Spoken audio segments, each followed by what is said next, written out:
Assalamualaikum warahmatullahi wabarakatuh.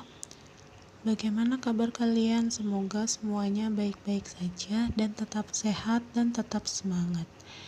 Di sini, Ibu akan menjelaskan mengenai peran iptek dalam kegiatan ekonomi. Di sini dijelaskan mengenai ilmu pengetahuan dan teknologi iptek. Pada dasarnya, perkembangan ilmu pengetahuan dan teknologi itu muncul sebagai akibat berkembangnya kegiatan manusia untuk memenuhi kebutuhan. Karena semakin banyaknya kebutuhan manusia menuntut ketersediaan alat pemenuh kebutuhan yang semakin cepat dan bervariasi.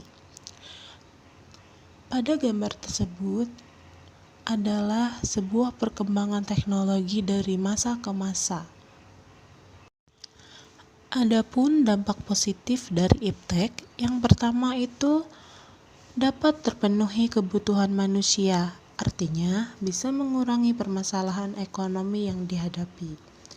Kemudian yang kedua, dapat membuat segala sesuatu lebih cepat dan mudah. Yang ketiga, dapat mempermudah untuk memperluas informasi. Yang keempat, untuk menambah wawasan pengetahuan. Di sini ada dampak negatif dari perkembangan iptek. Yang pertama itu mempengaruhi pola pikir masyarakat yang negatif.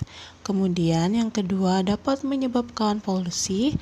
Yang ketiga dapat membuat orang semakin malas serta dapat menimbulkan kerusakan. Adapun peran perkembangan iptek bagi kegiatan ekonomi, antara lain yang pertama ada produksi. Nah, iptek dapat menunjang kegiatan produksi, terutama kebutuhan akan mesin produksi, bahan baku, dan bahan penolong untuk produksi.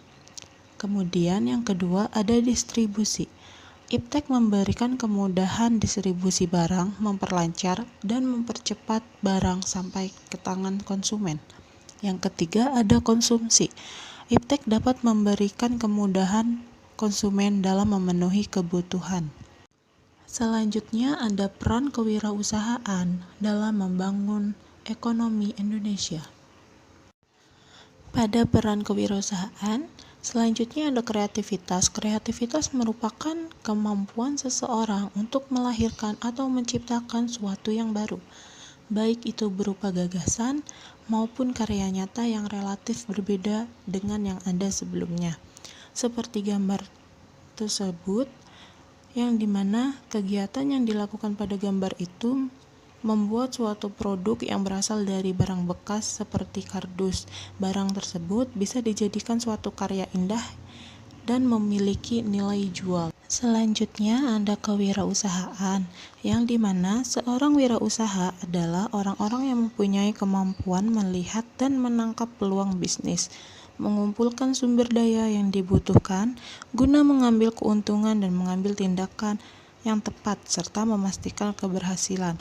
Jadi, seorang wirausaha tidak hanya mampu berbuat sesuatu yang baik bagi dirinya, melainkan bagi orang lain. Peranan wirausaha juga mampu membuka lapangan pekerjaan baru, sehingga dapat membantu pemerintah untuk mengurangi pengangguran. Seperti gambar tersebut, di mana seorang wirausaha menunjukkan hasil karyanya yang kemudian akan mereka jual untuk mendapatkan keuntungan serta untuk mengambil tindakan yang tepat supaya mereka mendapatkan suatu keberhasilan yang ingin mereka capai. Selanjutnya ada hubungan antara kelangkaan dengan permintaan penawaran untuk kesejahteraan dan persatuan bangsa Indonesia. Di sini dijelaskan bahwa kelangkaan merupakan persoalan ekonomi yang paling mendasar, dikarenakan keinginan manusia yang tidak terbatas dengan ketersediaan sumber daya yang terbatas.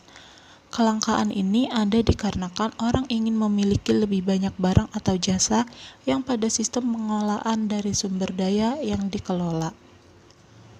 Penyebab kelangkaan antara lain perbedaan letak geografis, yang dimana sumber daya alam tersebar tidak merata, Ada beberapa yang banyak sumber daya alamnya, bahkan daerah tersebut subur, dan daerah yang kurang memiliki potensi sumber daya alam, atau bahkan daerah tersebut kurang subur.